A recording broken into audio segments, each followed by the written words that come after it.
Hey there. Welcome to the Pine Island Experience podcast. I'm Joanna Anderson with my husband, Trygve. Each of our episodes will be conversations with fellow Pine Islanders. The goal of our podcast is to share with you our experiences, what we have found to be fun, and what makes the Pine Island experience so unique.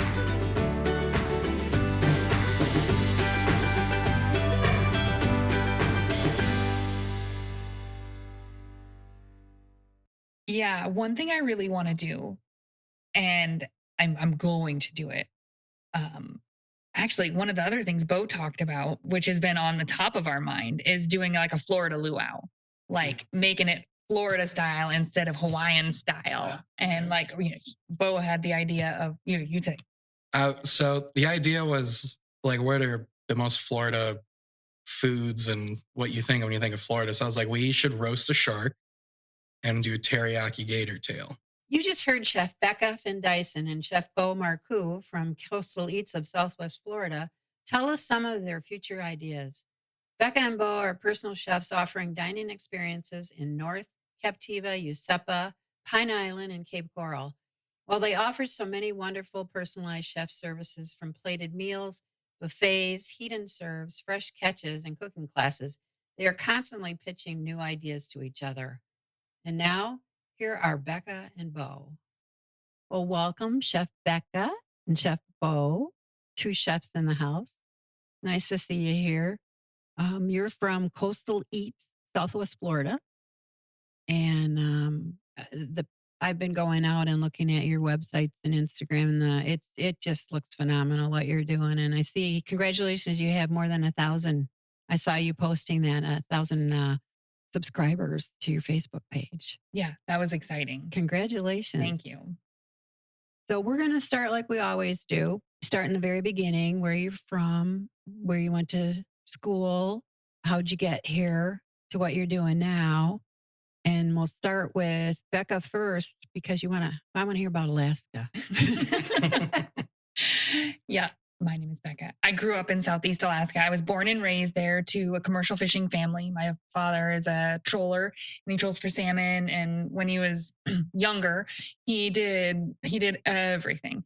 He did salmon in the summertime, and then he would longline for halibut, and we did the shrimp and black cod, and he's done all the fishing under the sun. I grew up in a very subsistence-based lifestyle. And I've really kind of carried that through with me for my whole life. Like, that's what I really strive to be. And I think one of the reasons that I really like Pine Island is because there's a lot of sustainability here, a lot of options to kind of keep that going and have it expand and grow. So I lived in Alaska. My first job, I was, waiting tables at our local bakery. And in where I grew up, there was 75 people in the town I grew up in. Teeny tiny little town. We had two restaurants. We had a bakery, and then Rosie's. She's a little Filipino lady. She made the best Filipino food and the best French fries. I guess now in retrospect, as I'm talking about that, that's where my love of French fries has come from. She'd have those big old potato wedges, and she makes everything from scratch. That was my first chop suey, chow mein, all as a kid. But she also was known best for her burgers. Anyways, I lived there until I was 19. And then I went to culinary school at La Cordon Bleu in Portland, Oregon. I did that for 2 years, graduated there, worked in a fine dining restaurant for 2 years, 3 years after that. And then my dad got into an accident on the boat and he broke his back. So I moved back home to kind of help them out. And I was in a funk where I was at anyways. So it was just time for me to move, which was really good. And after that, I got a job working as the chef at a fishing resort in Elfin Cove, Alaska. And that's kind of where I feel like everything started. Like I did everything from top to bottom. I was doing all the ordering, all of the menu planning, the meal prep, everything. I was the only person in the kitchen. We'd serve 30 people at a time, 4 months straight, like 4 months straight of back-to-back dinners like that. So it was, you kind of jumped in head first and fake it till you make it a little bit. And I did that for 5 years. Which is where I met my husband. There was different lodges that I worked at. So we started off with that lodge. The owner was not great. So I got courted by some other lodges in the area, and there were only 9 people that lived in this community. So we're downscaling here. 9 people that lived there year round, and it was a summer. The summer tourism in Alaska is big, so everybody comes there for the summer. Best fishing is in the summer. Everything happens in the summer there. So I met my husband there, and he was living in Northport, Florida, and he has lived in Florida since he was about 9 years old. Met him there, and I told him, I'm like, I'm never leaving Alaska. This is it. Like, I lived in Oregon for a few years and it's great, but now I'm on to, I'm going to stay in Alaska. Anyways, now I'm here in Florida. Never say never, right? Yeah, never say never. I never thought I'd even step foot in this state. I really didn't. I knew a couple people in Florida that kind of tainted the whole state for me, and I never thought I'd step foot here, but it's really grown on me. And like the further we kind of moved south, like we started in Northport and it was nice there. It was a little landlocked for our lifestyle. My husband does fishing charters also. So, and me growing up on the water, we are really like ocean water oriented. And I probably would not have liked Florida if I hadn't met my husband who loves being near the water. We do everything out on the water. Anyways, so moved down to Florida and we kind of played in the summertime, went back and forth. And then, when I got pregnant with my oldest daughter, Lorelai, and we decided to move down here full time instead of going back and forth. And that's when we got a job out on North Captiva as property managers. That's also when we did that for about a year. And then I started doing private dinners out there. And now here we are. Wow. Yeah. Skip ahead 4 years and it's just really evolved since. That's a great story. It's been exciting. It was meant to happen. Did you ever thank your dad for hurting his back that brought you back to? You know what? I did not. But it was meant to be. Yeah. I mean, yeah. you were happy that whole situation. Absolutely. Yeah. Everything just kind of laid out in front of me. And yeah. Was your dad ever on Dangerous Catch, or I may have the name of the show wrong, about the crabbers? No, he wasn't that hardcore. Okay. No. That's scary. Yeah. No, he wasn't that crazy. He has his own little trolling boat. It's like a 49-foot troller. It's him and one deckhand, and they just kind of tool around the intercoastal. So we have an archipelago, which is, I think, most similar to how the Keys work, which is thousands of islands. And that's all the fishing that he did. He did go up to the Gulf of Alaska, and he would do some offshore, like deep water fishing and that kind of a thing. But nothing that wild. Luckily. Yeah, no. luckily. Well, how about you, Chef Bo? Southwest Florida, born and raised. I've been here my whole life. Just as a kid, my parents were very supportive of me cooking. So from very young age, 6, 7, I was already scrambling eggs and messing around in the kitchen. And just kind of did that my whole childhood. And when I was a teenager, I didn't really think of cooking as a career option. I was more into technology. So I went to school for web development. I'm a certified web developer. And while I was doing that, I had jobs in kitchens. So I did a lot of line cooking, prep. And when I finished school and got into doing web development, it was kind of a really boring job. And it didn't pay as well as a lot of my kitchen jobs. So I kind of just decided to stay in the kitchen. And that's just kind of where it all started. And I mainly worked out on North Captiva at Mangoes, and then moved over to the Boathouse, which is owned by the same people.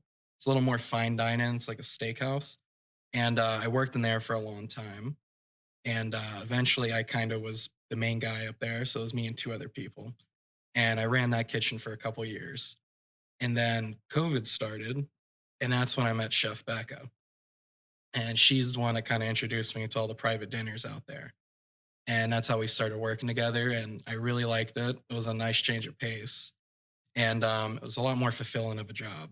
So that's when I decided to move to the private dinners full time. And it's kind of when we just started working together, and we've been doing it ever since. Sounds like you learned everything about restaurants, though. Yeah. The jobs that you had and I never went to culinary school. It was all self-taught, just working in kitchens. Yeah. So speaking of culinary school, so you must have liked cooking, or you wouldn't have gone to culinary school, or thought you had some kind of calling.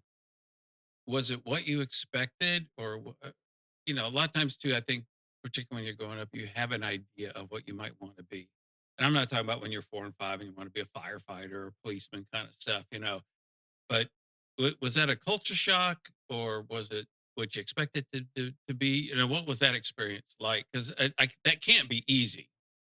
You mean transitioning from like the small town Well, to? just the process of going through culinary school. Yeah, you Oh, had yeah. the additional thing from a very, very small town into Portland, which Yeah. is not a small city. But, I mean, if you take Bo's experience, it's all taught by other people, hands on experience, kind of school of hard knocks, probably made a bunch of mistakes along the way, but he didn't have somebody looking over his shoulder. So, what was it like to go in and have that inspection over cooking over something you like? Because I just imagine there's some things kids go into it and they get turned off by it because of the pressure or the needing to achieve, or some people just take to it and say, yes, this is what I want to do. Yeah. And as I knew cooking was always something that I wanted to do. I sought other avenues. Like I went to a university before that. I started off with business administration. I wish I had stuck with that in retrospect. Went to biochemistry for some reason. Why? I don't know. Right. That was horrible. And the reason I quit that was because my first class in the biochemistry major, it was an auditorium class. There was 370 students in the class. And it was an algebra class. It was like advanced algebra. I'm like, I have no idea what I'm doing here. Like my class was 6. We had the largest graduating class in the whole school. So I fumbled around for a while, and everything kind of came back to culinary school. I ended up like, prede- prede- predecessing what happened with my dad. It was kind of the same line of things. I was like, well, something happened in my life and nothing worked out. And the little voice in my head was like, well, go to culinary school. I'm like, all right. I tried to get jobs in the culinary industry. Nobody would even hire me as a dishwasher. And I didn't try very hard either, because I think I love going to school. That I don't know. I like that kind of educational side of things. I like learning. Yeah, I like learning. And the only learning I had ever done really was through a school system. So it was comfortable in a way. I loved going to culinary school, but culinary school, you could tell it was like the culinary school was 2 separate units. There was the educational side to culinary school, and then there were the chef instructors. And the chef instructors were what made the school, hands down. The establishment itself was unorganized and chaotic at best. And I think it shows because now the Le Cordon Bleu pulled out of the whole country here a few years ago. So there's no more Le Cordon Bleu schools in the country, in the whole United States. So, but the chef instructors are what absolutely made it. And that was the divide between the students that excelled and did really well in life after the school, because they graduated. Everybody, you enroll in the school, you graduate, right? So there's not really like, they did never fail people. But but the chef instructors were really good about finding those students or recognizing those students that like to learn and their interest, and they would focus on those students. So I was a sponge. I absorbed everything. I asked all the questions. I wasn't afraid to do something wrong or to ask the questions or to be someone in there. So I really liked it. One of the chef instructors kind of took me under his wing and they hired me. They have a restaurant that they serve, and that's like what you do as your last class is you run the restaurant. You and your peers, you run their restaurant to the public, right? So people come in and you serve them food, and it's a fine dining atmosphere. And talk about my hands. Fine dining atmosphere, and you feed the kids. So they took me. I got to do that essentially before our final class because they hired me to help them work there as a server mostly. So I would be doing the serving and the waiting at the tables. I learned about wine through doing that, and I got to see what the other students above me were doing, what kind of food they were putting out, what they were learning to do. And then the school helped me. They have they call it an externship program. It's an unpaid externship. You do it while you're in school. That's a 6-month program.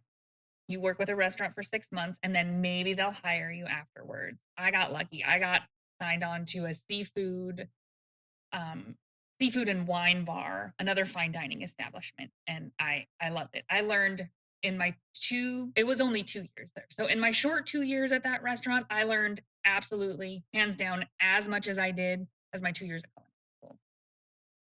Just on a different kind of, I guess, context. I got my foundations, I got to learn my knife skills, which I didn't, I got to hone in the knife skills and the techniques on how to do things, and then the actual practice of working in a restaurant and how to do everything. And I started at the bottom. Well, not quite at the bottom. I was above the dishwasher, but I was in the pantry station. So I learned salads and oysters, and then slowly moved up from there over the 2 years. And eventually I made it onto the line, and which is exactly what I wanted when I went into culinary school. I wanted to start at the bottom. I wanted to learn everything about running a restaurant because I thought that I wanted to run a restaurant in the end. By the time I got out of that 2 year work with South Park, which is what it was called, I realized I'm like, I don't want to do this for a living. This is not what I want to do. Well, and there was a lot of pressure because the expectation of the customers must have been very high. Back then. I think I thrived on that maybe. Oh, you liked a challenge. I wasn't quite so intimidated about, I guess then I wasn't so focused on what the customers thought, but what my chef thought. That was really that's where it was at. The customers were kind of like an afterthought, I guess, and that's the kind of idea around a kitchen is your chef is the leader. So you're doing all of this for your leader, and that's kind of the culture, the major culture of the kitchen. Wow. Yeah. So you meet each other and you start on the private thing. So then how does Coastal Eats of Southwest Florida come about? Was it something immediate? Did it something that kind of germinated over time that you wanted to work for yourselves and run a company? Because you just said you didn't want to run a restaurant, and I know running a company and running a restaurant are a little bit different, but you're still in the food service industry. I think it mostly just started out of a necessity. Becca's been doing it for about 3 years now, right? I've been doing it for 4 years. Lorelai was a year old when we came to the island, and I've been doing it almost since we moved out. Yes, she's been doing about 4 years. I've been doing about 2.5. So we've been doing it for a while without being under the banner of Coastal Eats. And it kind of just got to a point where we realized it would just be a lot easier if we made it official. It's easier to market ourselves if we have a company name, makes the business side a lot easier. That's pretty much how it was. We were doing really good just by ourselves as just under our names, but it's just a lot easier to do it as a company, make it official. We can bring in more people now, offer more services besides just private dinners. We do catering and prep meals now. And I think it's a lot harder to market something like prepared meals if you're just doing private dinners. So it was pretty much, yeah. And natural evolution then. Yeah. And that's it was another one of those opportunity things. After Hurricane Ian happened, I also had a 1-month-old at the time, and I was giving all of my private dinners to Bo. I sent them all to Bo, everything over there. And I was kind of like, well, I guess, and then Hurricane Ian happened, and we were all just kind of dead in the water. So I took another job, and Bo took another job, and then clouds cleared, and then our partner, we have a third partner. Her name is Kendra. She sent us a message. She sent me a message and was like, hey, what do you think about, starting something up again? And it was everything aligned at that moment. And it was the text message was sent at the right time, where I was in my place was at the right time. And we kind of strung Bo along, strung him in with it too. Cause I told her, I said, well, I'm not doing this without Bo. Bo's been, we've worked together for, did we say 3 years? I think 2.5, 3 years. 2.5, 3 years. Yeah, I know you were doing it for a year before we started working together. Maybe my timeline is all wrong. Anyways, we've known each other for that long and longer. Yeah, it's been, it was everything just kind of. So Bo, with you being Southwest Florida native, you invariably knew about Pine Island, but you choose Northport. You mentioned it was landlocked. What was the thought? Was it the water? What was it that got you down to Pine Island? And we only ask because you tell most people you're on Pine Island or you work on Pine Island, and even longtime Floridians will say, "Where is that?" Yeah. So when my husband answered an ad on Craigslist, how long ago this was. He answered an ad on Craigslist for a husband and wife captain team. A captain and wife team to manage their property on North Captiva. And my husband was out as pouring concrete at the time, and he was taking a break in his truck, and he pulled out his phone and he sent no punctuation text message email to these people, and she called us right away, and we went out to see what we were getting into, and that was the end of it. So we did that for 2 years. And so that was every weekend. So we would come down every weekend through Matlacha, stop at a Perfect Cup and get our coffee, go out to the commercial marina on Maria Drive, launch our boat, and go over. And then through working as that property manager, his fishing charter business started gaining more traction down here. My culinary business started gaining more traction down here. And that's how. And then it got to a point where we were doing like 5 days. It's an hour to Northport from here. Mm-hmm. So 5 days a week, between him and I, we were coming down here. I was wearing tear in our car. It was long drives. And we live on a boat also. What we did was we decided we pulled the anchor and we're like, I guess it's time. We're going to move our stuff down there. Pulled anchor and he drove the boat down and I drove our truck down and met him over there. It actually sounds like it was planned. How everything came together. It's fascinating because there's so many people talk about, here's my plan, here's my 5-year plan. Big companies are infamous for asking you, maybe they don't do it anymore, but as we were both going through it, what's your 5-year plan? Like, what's your vision for yourself?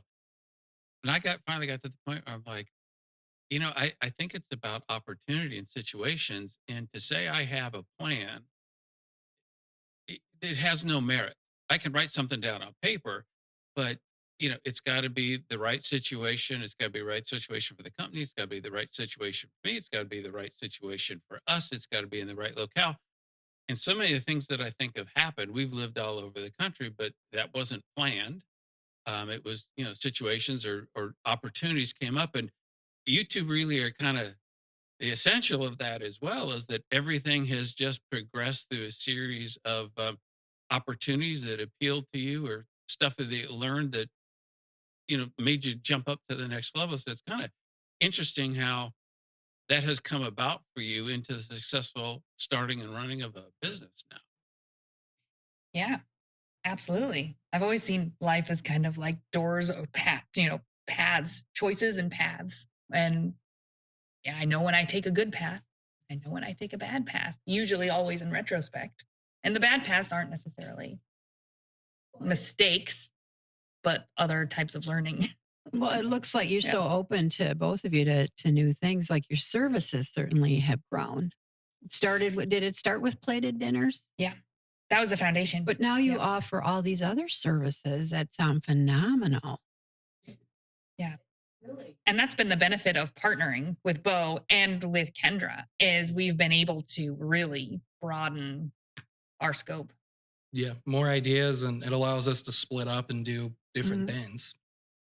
How did you arrange? Was it your husband with the captains? One of our, pick a captain on a vetted captain, and then it just sounds fascinating. And then what you catch, hopefully they catch something, but what you catch will be prepared whatever you want. Mm-hmm. I'm like, that one sounds very exciting. Yep, we call that the fresh catch.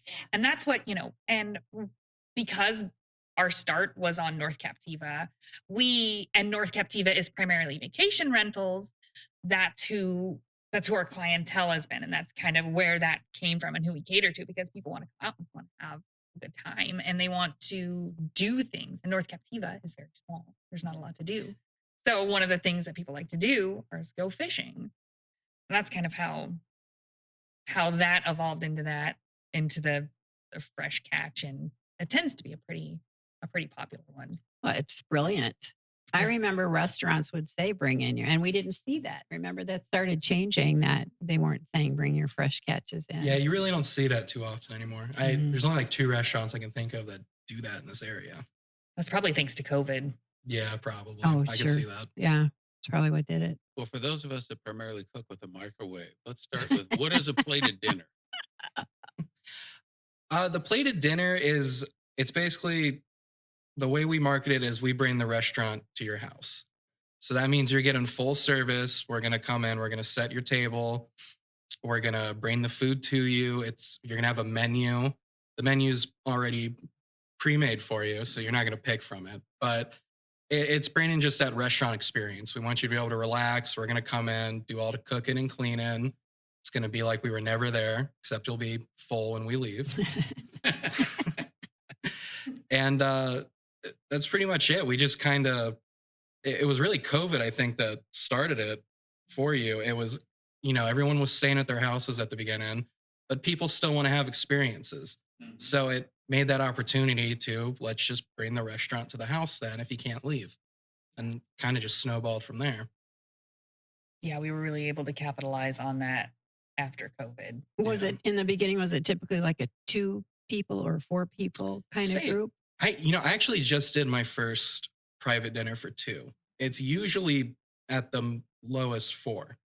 It's anywhere between 4 to 10, I would say, is a normal dinner. A lot of like dinner parties, anniversaries, birthdays, that sort of thing. And that's because it's North Captiva. People are coming out with their families to vacation. So that's usually, It usually gives everybody a 4 break more then. people. If you guys do everything, Exactly. they can enjoy. That's the point. Yes. That's clever. Yeah, it's been good. And we want to expand. But right now we're still, we're planning on expanding. We'd love to expand to somewhere like Pine Island and Cape Coral, and we're just kind of letting the dust settle after kind of coming together and making all this happen. And the holidays things really went like fast. But now you're in the season. Yeah. And it's gonna It just Spring hasn't break's going to stopped. be here before you know Oh it. yeah. Yeah. So you guys will be busy. You've got plated. We touched on French catch, which is go out fishing and then have it cooked. I assume that comes with sides as well, right? It's not just It's the It's same a as the plated. 4-course meal. 4-course meal. Cool. Yeah. All right. So what are some of the other services then? We do prepared meals. So if you're coming out to the island, or even if you just live here in Southwest Florida, we have a menu of a bunch of different meals you can order, starting at 4 servings. I'd say it's very similar to something like HelloFresh. But we use all locally sourced ingredients. We go to farmers markets to get all of our ingredients. We try to cook seasonal dishes, so our menus are always changing. We're aiming for once a month menu swaps. Right now, we're at seasonal. The goal is once a month, though. And we have something for everyone. We have vegetarian, vegan, non-dairy, gluten-free. Whatever your dietary restrictions are, we can cater to it. And you do what, family style and So for a catering, we do family style meals. Usually that's for larger events. I'd say 10, 15, 20, scale it up. And that's just big family style meals. We'll come in, we set the table up, and we basically make a big buffet for you. Mhm. We have a menu you can choose from, or if you tell us what your restrictions are, we'll make something for you. Well, I saw your seafood boil. The That seafood looked boils are very fabulous. big. Thank you. So the seafood boil is probably the most popular one. I'd say most people like a good seafood boil. Our second one, the second most popular, is a luau. So Oh, we come really? in. Yeah. Come in. It's teriyaki chicken, homemade teriyaki. Becca makes really good teriyaki. Oh, Yeah. I learned from my Hawaiian Yes. husband. Yeah. So it's real. It's real Hawaiian style Oh, teriyaki. nice. Yep. Yeah. So we come in, we decorate, we do a big luau party. And That's same fun. thing. A whole bunch of sides, whole 4-course meal, dessert and everything. do you have the music then too for the luau's? And We can, yeah. Yeah. We're actually working on we've been talking about getting finding like a DJ or something. That's a lot of fun. Yeah. And on that note, we do for our this is, I guess, mostly requested for our buffets or our family style dinners. We do have contracts with bartenders. So we try to be as all inclusive as possible. We've got bartenders. I do have contacts for a DJ, speaking of. So we've done several dinners where we've hired our bartender to come out, and they'll, 10 bar. And the North Captiva tends to have houses that have like little outdoor bar seating. So we try to be as available. Well, it to would be people's hard to needs. bartend and cook at the same, wouldn't it? You do not want me making your It drinks. would be. I I've done it promise. before, though. Yeah. Bo Well, does they're the good happier if it's cocktails. done separately. I would say Yeah, so. yeah. Well, I noticed you do brunches. Yeah, Miss Mimosa here is Miss very Mimosa, interested. in Yeah. brunch. He's Mr. Bloody Mary. So Becca's our brunch lady. Yeah. So we've actually got a brunch coming up here for a wedding. But yeah, we'll do, it's more buffet style, a little more casual with the brunch. Come into your house, and then it's all the same thing. We'll do get your little buffet table together ready, have your separate little drink station. And we haven't had a whole lot of people hitting on the brunch yet. I think brunch can be kind of hit and miss, but it works better again, I think, or not better, but it works for larger parties and larger groups that you want to entertain, or you have an event that you're celebrating or something like that. Well, it seems like brunches kind of went downhill. Not you two, but I mean, years ago it was kind of an event, and you would go out and do it, and the quality just maybe I went to the wrong places. A couple couples would go out or something like that, and you'd have this really nice experience, and then it seemed like it kind of went downhill where it was maybe the quality of what they were purchasing for the price that they thought they could charge or something like that. So if you're bringing the quality back in, that was always a great thing, particularly, if the demographic, to be honest with you, is not a 3 meal a day demographic, to have that nice brunch and have a little bit of everything and a couple of drinks. I mean, you're kind of set for the day. It's Yeah, to you me, don't a need very again. pleasant experience. Absolutely. Yeah. I can tell you exactly why the brunch went downhill. You ask any restaurant chef that did a brunch, and everybody hates it. Nobody likes doing the brunch. It's a lot of work, Mhm. and I think for not a lot of gain on the chef's side Mhm. of things. So I'd tell you, 99% of the chefs I've ever talked to does not like brunch. It was interesting when you said that, having that a little bit of the inside knowledge. She used to have a guy work for her, and his family was in the restaurant business, and she said something about, what to order. And she goes, the special. That's what the chef is really into that day. And we've never forgotten that to this day. So when you said the brunch was not overly rewarding to the chef, I'm like, this is now starting to kind of connect Come the dots together. and make a little bit of Exactly. sense. But it's very true. Yeah. When you ask what the special is, you should really get Get one the of those. special. Yeah. Yeah.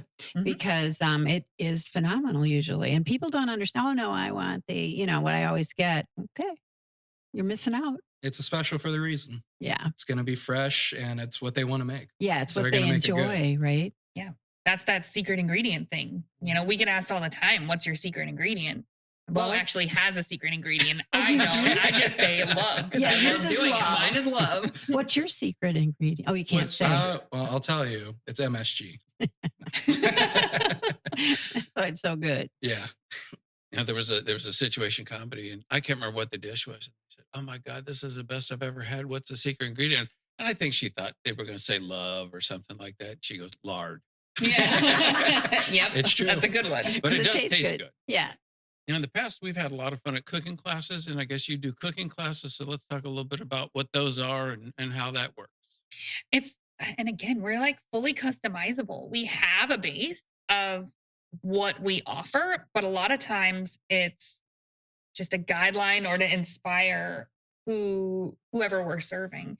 So the cooking classes have been like, I did a dessert cooking class. We did creme brulee. That was a lot of fun. And we did it a couple of different ways. Nothing burned down. Nothing burnt Okay, down. cool. Not yet. Nope. And everybody loves using the torch. Yes, I was going to say. Everybody that's loves definitely using the best part. torch. Yes. And pasta is always, because that's something that you can do at home. It's relatively easy and straightforward, and it presents really nice. If you're trying to impress somebody or it's a holiday meal, making your own pasta is a lot of fun. Yeah. We did risotto. A friend of mine, she was a spinning instructor, and I didn't know she was also a chef. And there was a place in Tampa called the Rolling Pin. I don't know if it's a chain, but they had a lot of kitchen. We love kitchen stores, where you can get Mhm. all the little. Sur la table. Yes. And yeah. And we went in, and she was in there, and I said, "What are you doing?" And she said, "Well, I teach classes." I went, "Oh, we're going." And we went up. We sat right up there, right in the front.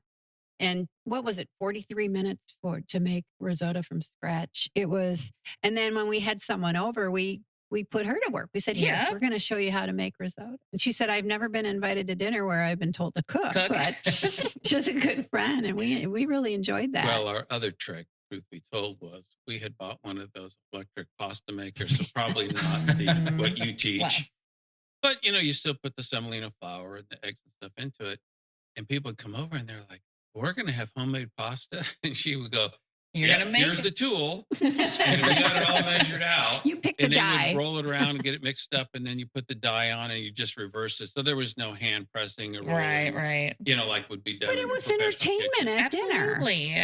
It makes it. We do a lot of that for the plated dinners too, and the prepared dinners. If we have stone crab or oysters, 9 times out of 10, you're going to be shucking your own oysters and getting your own meat out of your stone crab. Because people, and it just adds a little bit to it. Yeah. And people that have never done that, like I'd say a majority of the people I've done oysters for have never shucked an oyster before. They're hard to shuck. They are. They are, especially if you don't know what you're doing. Right. Mm-hmm. Well, it's me. Yeah. we had a neighbor come over. Yeah. And show me. Show me. Still hard. It is. So with all those cooking experiences, you've got to have some great or funny stories or experiences, whether it was your interaction with the food and the staff or the customer's reaction. So any memorable events of, where maybe you got a reaction you didn't expect, or you thought something was going to be a disaster and it turned out, anything like that pop to mind? I have one. Yeah, okay, you go. You want to think about it? Thinking. Okay. Yeah. I will never forget. And a lot of these things, I suppose, the first thing that anybody would think of are the mistakes they make. So this is one of those stories. A group had hired me to do Thanksgiving dinner, to come in and do the full Thanksgiving dinner. They told me what they wanted and I made it for them. Everything was ready. We're waiting on the turkey. And my daughter was a year and a half at the time. And she liked to get into my stuff and mess with my things, right? So a little foreshadowing. And I pull out the turkey and it's beautiful. And it's I have it time dried and my intuition is telling me this turkey's perfect. And I hit it with my thermometer and it's reading at 120. So your turkey and fowl or any fowl should be cooked to a minimum temperature of 160. You do 155, you let it rest and that's fine, but it was nowhere near where it needed to be. And I'm like, oh man. So I put it in for another hour. And I had a little leeway here. I was prepared. I was ready for any circumstances. And you have to be really adaptable when you're doing the plated dinners, especially on North Captiva, where you can't just run up to a store and get another turkey, right? So I temp it. And an hour later, still, it was 123. And I'm like, what? What am I doing wrong? What's wrong with the oven? What's wrong with my turkey? What am I doing? I put it in for another hour. And by this time I'm sweating. I'm like, okay, how much time left? And I temp it again. It's 120. And I'm like, you know what? I'm going with my gut here. This turkey is done. And it's still a beautiful color. I take it out, let it rest. We slice it up.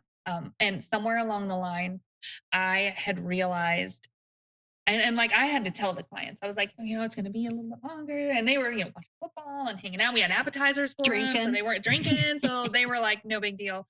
And I put in one last time and I look at my thermometer and it's in Celsius. Oh, and I had cooked that turkey so much, it temped out my thermometer. It would not go any higher. I almost cried on that turkey. I was mortified. The only thing that saved me was I dry brined the turkey. I'm an avid dry briner after this situation. It was still moist. I cooked the poo out of that turkey. I cooked it. I don't know if you've ever seen National Lampoon's Christmas Vacation, where they go to cut the turkey. And that's what I had imagined when I was going to cut into it. It was just just dust coming out of it. It was still slightly moist. Oh. And I couldn't I was telling the lady who hired me what happened, and I was just mortified. Anyways, they had me sit down at dinner with them, and like I said, the turkey was still moist. Thank goodness. It wasn't horrible. It could have been better. It could have been less dry, but it still was better than the Boy, that sounds stressful. It was stressful. Yep. Like I said, I'll never forget that moment. And everything turned out fine. Everybody loved it. It was a great meal. Like everything was good. But But how did you keep all the other dishes? I don't remember. Oh, wow. I don't remember. It's like 2 to 3 hours. So focused on that turkey. Oh my gosh. Oh man, yeah. But it was a beautiful dinner. It was a beautiful dinner and everything worked out really well. That was good. Yeah. And have you thought of one? You know, I have plenty of stories being a line cook and stuff from working in restaurants. I haven't really had a situation like that yet doing the private dinners. You said yet. Yeah. Yeah. It's can very well happen next week. But yeah, nothing crazy yet. There's been plenty of situations where out on the island, you know, you go into the house and there's kitchens that don't have a lot of stuff. I think one of my first private dinners, it was a house I had never cooked in before. And I showed up and they didn't have plates. So they only had like paper plates. And it's it's supposed to be like a nice plated dinner. Yeah. So I had to do their dinners on paper Their plates. 4-course dinner on paper plates. It was like steak too. So like Oh gosh, kidding. of course. Plastic utensils or? they had utensils. Okay. They had like steak knives and stuff, but they only had paper plates, which was very strange. And that's probably the only story I have so far with the private dinners. But I remember just feeling so bad because part of like the enjoyment of that is the presentation. And you know, I feel like no matter how good you make it look, it's always going to look strange on a paper plate. Like, Yeah, because you're setting the table and everything, right? yeah. The table's set and it's like just Dixie paper plates in there. Very casual. I haven't heard that Yeah. story. That's Well, funny. that's a good story. Yeah, well, I mean, it's on the beach, so like that kind of helps. They have a nice view of the Gulf and all that, but you're eating surf and turf on paper plates. Easy to clean up. Enjoy. Very easy to clean up. Yeah. Well, all the services sound fantastic. So how best do people get a hold of you if they want to take advantage of some of these services? To get a hold of us through Facebook. So the Facebook, you can message us directly, or if you hit, there's a contact us button on there. It'll send you to a form. That's like if you're serious about it. And then it'll ask you a series of questions. It's really quick and easy. Ask for, how to best contact you. What are your food allergies? If you have any or restrictions, the basic information that we need to give you a quote, what services are you interested in? That kind of a thing. Yeah. And can they ask, can they say, I'd like a cooking class on this? Yeah. And Absolutely. you're so flexible. Wow. Yeah, we try to be as flexible as possible. There's something I always tell people, there's something you're interested in trying, just ask. If it's not on the menu, I don't mind doing it, especially if there's enough of a heads up. Mm-hmm. If we're doing a dinner 6 months in advance and you really want this item, I'm completely fine with obliging. We'll make it. Do they ever say, what do you enjoy making? Yeah, well, Make most that people who come here, they definitely want seafood. Okay. So I'd say 90% of the dishes I make, it's going to be seafood related. And that's what I tell people I like doing. I'd go with that. What you like doing, Well, that helps. Yeah. And we do have, on some of our menus, we have that like chef's choice, like just leave it up to the chef. And that's what we kind of prefer, because then we get to, like you said, we get to get creative on it, but we also don't mind, we have a set menu where you pick from, 2 appetizers. You pick from these appetizers, we give you a list of everything to choose from, and it kind of gives you a good idea of what we want. Or people often ask us for extras, and we are, more than happy to oblige. Is there anything down the road that you're thinking of that you might want to start exploring? You just keep coming up with these new ideas, so I'm sure. Yeah, we do. Our group chat every day, one of us is in there saying, hey guys, we got a new idea. Just yesterday I was in there pitching a new menu to them. Something I've been workshopping I'd really like to do out in the island I think would go well is really looking into doing Korean barbecue parties in people's houses. So are you guys familiar with Korean barbecue? So Korean barbecue, it's kind of like a fondue type thing where you have, you cook your own food at your table. It's more of an experience. So Korean barbecue is these little grills and you have just a bunch of different types of meats, vegetables, and you cook them at the table together. So I'm looking into maybe doing something like that out there for spring break. It's pretty trendy right now. There's a really good Korean barbecue place in Fort Myers. It's called Embers. Have you guys heard of it? No. You guys should definitely try it. It's probably one of the best restaurants in Southwest Florida. But I think something like that would go over really well out there. So we're looking into it. Very cool. Are you thinking of anything? You keep wanting to learn and try things. Yeah, one thing I really want to do, and I'm going to do it. Actually, one of the other things Bo talked about, which has been on the top of our mind, is doing like a Florida luau, like making it Florida style instead of Hawaiian style. And like, Bo had the idea of you'd say. So the idea was like, what are the most Florida foods and what you think when you think of Florida? So I was like, we should roast a shark and do teriyaki gator tail. So we're looking into throw in hog, please. Sure. We want to do swamp cabbage. Yeah. Just all the staples of Florida. And so I'm looking into it right now. I have a couple contacts, but we're thinking of black tip shark right now, and just a whole teriyaki gator tail. Well, fun. Yeah, that's really exciting. And that's really in line with where I've been coming from and what I want to do is like, I want to learn how to forage Florida. I want to pick all the berries and all the herbs or whatever it is out there. And I want to turn that into the other thing I want to do is do like a tasting menu of Florida. There's so many farms on Pine Island, and that's what I want to do. I want to set up at someone's farm. I want to do, 50 seats, have everybody sitting together family style, and do like a Florida farm, like a Pine Island farm to table tasting menu, from seafood to the wild hog that we have out here, a little bit of everything. That's something I'm inspired That'd to be do. packed if you had one of those. I would hope. Yeah. I don't know what kind of clientele maybe on Pine Island that would even be into that, or if it would be outsourced or, other people from the state, but that's something that I would really like to do. Sounds like fun. Well, thank you two so much. We enjoyed listening to you. Thanks for coming out and doing a pod. Was this your first podcast for both of you? Not me. Not you, because you were It is IT. my first, yeah. And you're first. Well, you're both good at it. Very good at it. Thank you. Thank you very much for coming. No problem. Thank you for having us. We hope you enjoyed our Pine Island Experience podcast.